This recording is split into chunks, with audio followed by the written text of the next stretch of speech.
¿les ha tocado en algún momento charlar con ellos, que les cuenten algún tipo de anécdota de lo que quizás hayan vivido con esto del perro familiar? Sí, hay muchos relatos de eso, sobre todo gente de la zona rural que cuentan haber tenido encuentros con este ser. Es que es un mito muy muy arraigado acá en Tucumán, como es el perro familiar.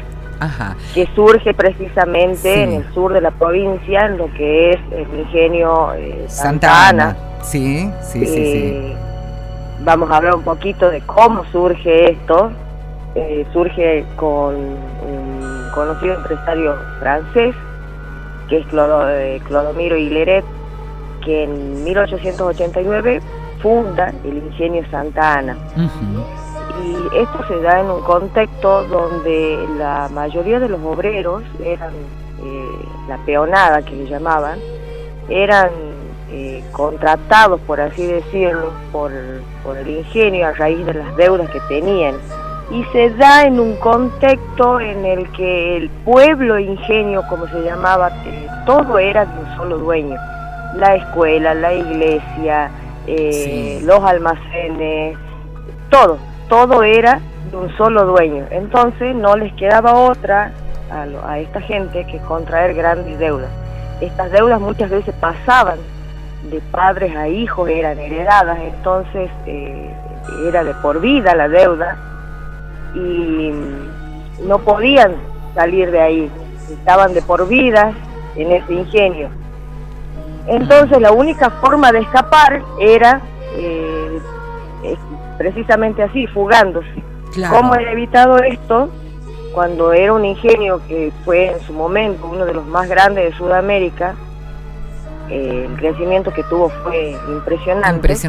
Entonces tenía la peonada esta que vivían prácticamente esclavos, así igual que las plantaciones de algodón en Estados Unidos. Entonces, ¿cómo evitaban la fuga de esa gente? Eran con capataces armados, que teníamos en aquel momento 2.500 obreros aproximadamente y 50 capataces, cuenta la historia, armados y con perros que traían de Rusia, que eran unos mastines o galgos rusos, que eran perros gigantes que siempre los tenían con cadenas.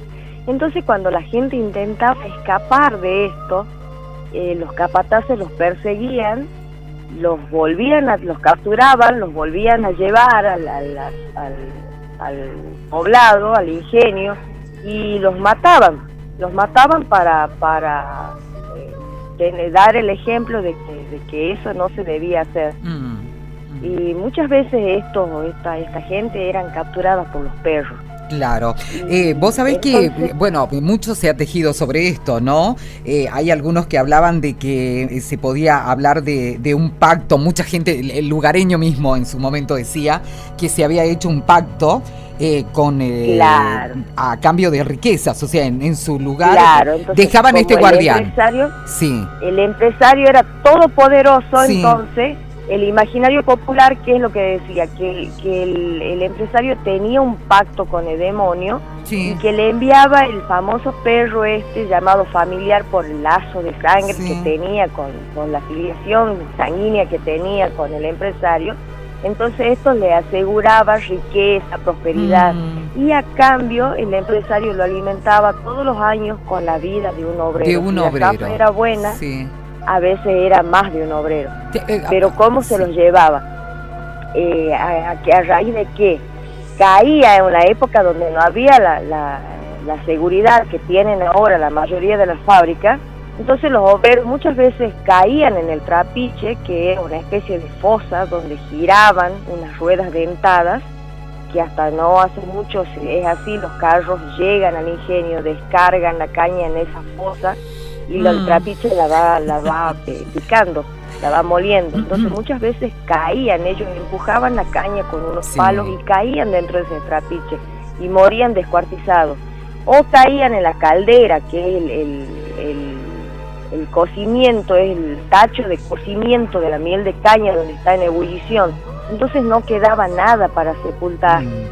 o muchas veces esta gente que tomaba, peleaban en el campo y se mataban, y obviamente el victimario escapaba, entonces el cuerpo quedaba ahí todo, claro. Peleaban con puñales, entonces quedaba destrozado prácticamente el cuerpo y lo culpaban al perro. Sí, entonces sí, sí, esto es una coerción psicológica también. Entonces, ¿qué es lo que decía el empresario? Que si ellos se portaban mal, aparecía el familiar y se los llevaba, porque generalmente los que se llevaban eran los peones revoltosos. Sí, en una época donde no había sindicato, no había una organización, precisamente porque era evitada por el empresario, con toda esta presión psicológica y también la presión que ejercían los capataces sobre la peonada. Se hizo una transmisión desde el Ingenio San Juan y del ex Ingenio Las Tenias. Ajá. Una transmisión muy buena en el Ingenio Las Tenias, mucha actividad paranormal, en el Ingenio San Juan también, incluso en lo que es la enfermería. El Ingenio San Juan, o sea, yo lo conozco desde muy niña, visité el ingenio, mi papá trabajó toda su vida con la caña de azúcar, yo me crié en medio de los cañaverales prácticamente, pues lo acompañaba mucho mi papá, y en una de las transmisiones, en lo que es el Ingenio Las Tenias, sí, muchas voces, y en el Ingenio San Juan, incluso en el momento en que los chicos están transmitiendo, no se lo ve, pero después, cuando se hace el análisis del video, se ve en la enfermería una figura que se mueve dentro de la enfermería, es captada por las cámaras, pero cuando ellos ingresan no hay nadie.